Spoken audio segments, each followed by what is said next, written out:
नारद जी ने कहा, बाले तुम व्यर्थ ही अपने को क्यों खेद में डाल रही हो? अरे तुम इतनी चिंता क्यों कर रही हो? भगवान श्री कृष्ण के चरण कमलों का चिंतन करो, उनकी कृपा से तुम्हारा सारा दुख दूर हो जाएगा। जिन्होंने कौरवों के अत्याचार से द्रौपदी की रक्षा की थी और गोप सुंदरियों को सनाथ दिया था, वे श्री कृष्ण कहीं चले थोड़े गए हैं। फिर तुम तो भक्ति हो और सदा उन्हें प्राणों से प्रिय हो। तुम्हारे बुलाने पर तो भगवान नीचों के घर पे भी चले जाते हैं।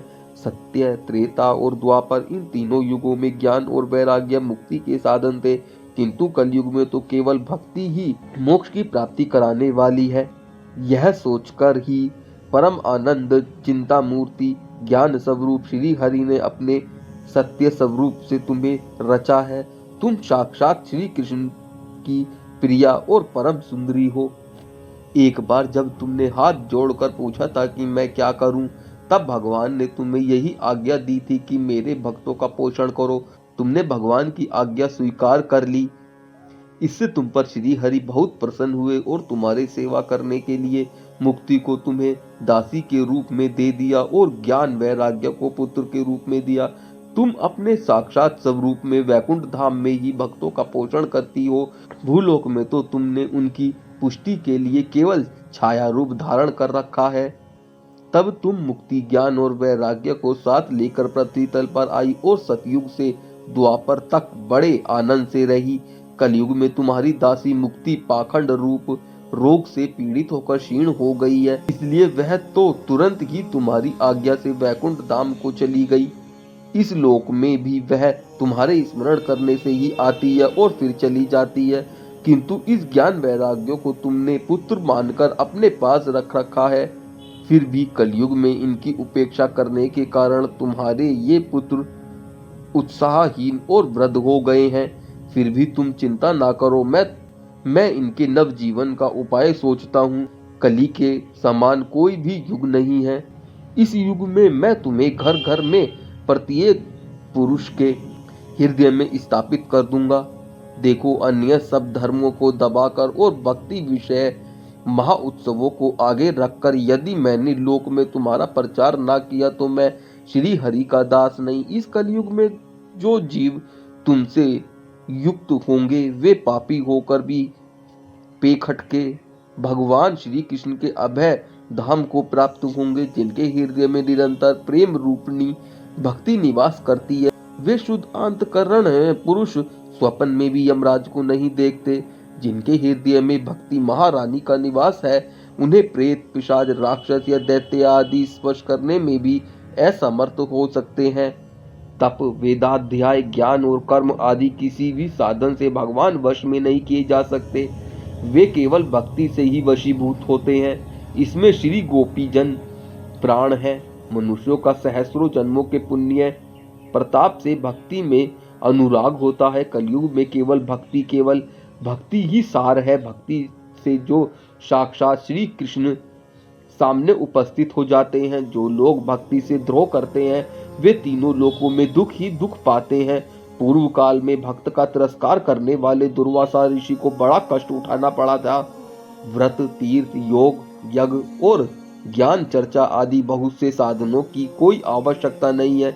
एकमात्र भक्ति ही मुक्ति देने वाली है। सूत जी कहते हैं, इस प्रकार नारद जी के निर्णय किए हुए अपने महात्म्य को सुनकर भक्ति के सारे अंग पुष्ट हो गए और वे उनसे कहने लगी। भक्ति ने कहा, नारद जी आप धन्य हैं, आपकी मुझ में निश्चय प्रीति है। मैं सदा आपके हृदय में रहूंगी, कभी आपको छोड़कर नहीं जाऊंगी। साधो, आप बड़े कृपालु हैं। आपने क्षण भर में मेरी सारा दुख दूर कर दिया, किंतु अभी मेरे पुत्रों में चेतना आई नहीं है। आप इन्हें शीघ्र ही सचेत कर दीजिए, जगा दीजिए। सूत जी कहते हैं, भक्ति के ये वचन सुनकर नारद जी को बड़ी करुणा आई और वे अपने हाथ से हिला डुलाकर जगाने लगे।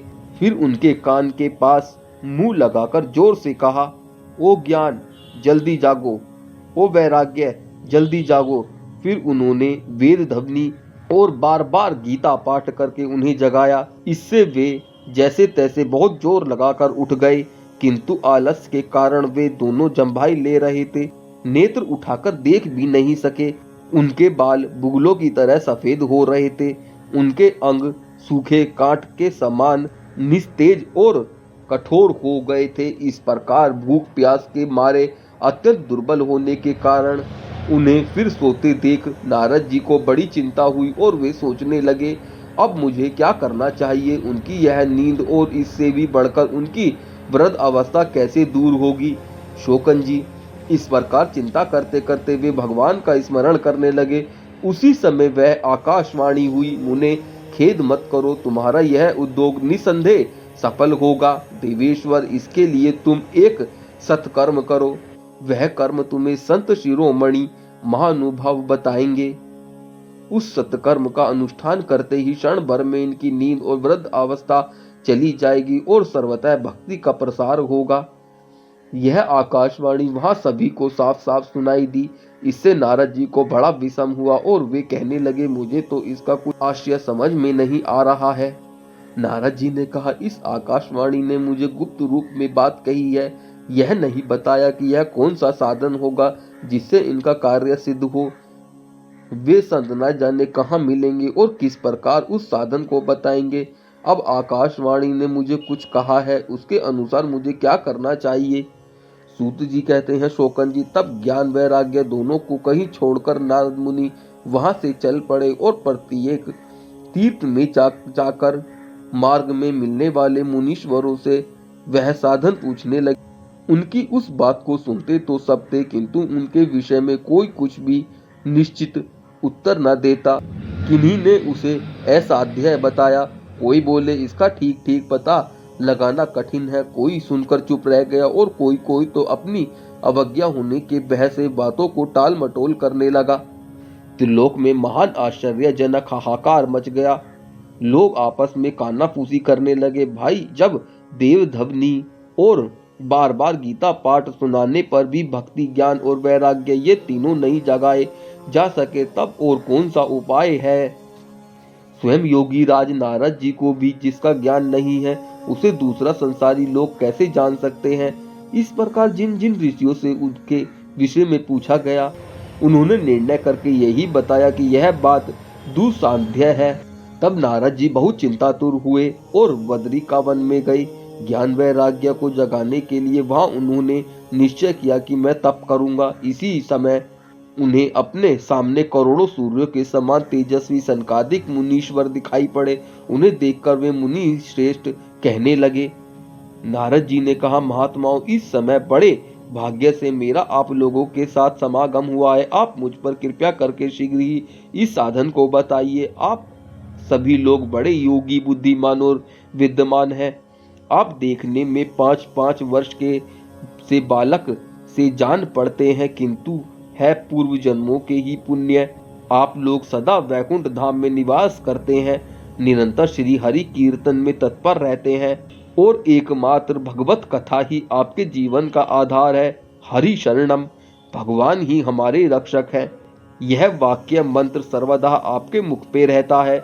इसी से काल प्रेरित वृद्ध अवस्था भी आपको बाधा नहीं पहुंचा सकती। पूर्व काल में भगवान विष्णु के द्वारपाल जय और विजय तुरंत पृथ्वी पर गिर पड़े थे और फिर आपकी ही कृपा से वे पुनः वैकुंठ लोक में पहुंच गए। धन्य है, इस समय आपका दर्शन बड़े सौभाग्य से ही हुआ है। मैं बहुत दीन हूँ और आप लोग स्वभाव से दयालु हैं, इसलिए आपको मुझ पर अवश्य कृपा करनी चाहिए। बताइए, आकाशवाणी में जिसके विषय में कहा गया है वह कौन सा साधन है और मुझे किस प्रकार उसका अनुष्ठान करना चाहिए। आप इसका विस्तार से वर्णन कीजिए। भक्ति ज्ञान और वैराग्य और किस तरह उनकी प्रेम पूर्वक सब वर्णों में प्रतिष्ठा की जा सकती है। सनकादिक ने कहा, देवेश्वर आप चिंता ना करें, मन में प्रसन्न हो। उनके उद्धार का एक सरल उपाय पहले से ही विद्यमान है। नारद जी, आप धन्य हैं, आप विरक्तों के शिरोमणि हैं। आप भक्ति के लिए जो कार्य कर रहे हैं यह आपके लिए कोई आश्चर्य की बात नहीं समझनी चाहिए। भगवान के भक्त के लिए तो भक्ति की स्थापना करना सदा उचित ही है। ऋषियों ने संसार में अनेकों मार्ग प्रकट किए हैं, किंतु वे सभी काष्ठ साध्य हैं और परिणाम में स्वर्ग की प्राप्ति कराने वाले हैं। अभी तक भगवान की प्राप्ति कराने वाला मार्ग तो गुप्त ही है। उसका उपदेश करने वाला पुरुष भाग्य से ही मिलता है। आपको आकाशवाणी ने जिस सत्कर्म का संकेत दिया है उसे हम बताते हैं। आप प्रसन्न हो समाहित चित्त होकर सुनिए। नारद जी, द्रव यज्ञ, तपो यज्ञ, योग यज्ञ और स्वाध्याय स्वरूप ज्ञान यज्ञ, ये सब तो स्वर्ग आदि की प्राप्ति कराने वाले कर्म की ओर संकेत करते हैं। पंडित जनों ने ज्ञान यज्ञों को ही सत्कर्म, मुक्तिदायक कर्म का सूचक माना है। वह श्री भागवत का पारायण है, जिसका गान शुकादि महानुभावों ने किया है। उसके शब्द सुनने से ही भक्ति, ज्ञान और वैराग्य बड़ा बल मिलेगा। इससे ज्ञान वैराग्य का कष्ट मिट जाएगा और भक्ति को आनंद मिलेगा। सिंह की गर्जना सुनकर जैसे भेड़िया भाग जाते हैं, उसी प्रकार श्रीमद् भागवत की ध्वनि से कलयुग के सारे दोष नष्ट हो जाएंगे। तब प्रेम रस प्रभावित करने वाली भक्ति, ज्ञान और वैराग्य को साथ लेकर प्रत्येक घर और व्यक्ति के हृदय में किरणा करेगी। नारद जी ने कहा, मैंने वेद वेदांत की ध्वनि और गीता पाठ करके उन्हें जगाया था, किंतु फिर भी ज्ञान, भक्ति और वैराग्य ये तीनों नहीं जागे। ऐसी स्थिति में श्रीमद् भागवत सुनने से वे कैसे जागेंगे? क्योंकि उस कथा के प्रत्येक श्लोक और प्रत्येक पद में ही वेदों का ही सारांश है। आप लोग शरणागत वत्सल्य हैं आप, तथा आपका दर्शन कभी व्यर्थ नहीं होता। इसलिए मेरा यह संदेह दूर कर दीजिए, इस कार्य में विलंब ना कीजिए। श्रीमद् भागवत की कथा वेद और उपनिषदों के सार से बनी है, इसलिए उनसे अलग, उनकी फल रूप होने के कारण वह बड़ी उत्तम ज्ञान पड़ती है। जिस प्रकार रस वृक्ष की जड़ से लेकर शाखा तक रहता है, किंतु उस स्थिति में उसका आस्वादन नहीं किया जा सकता, वही जब अलग होकर फल के रूप में आ जाता है, तब संसार में सभी को प्रिय लगने लगता है।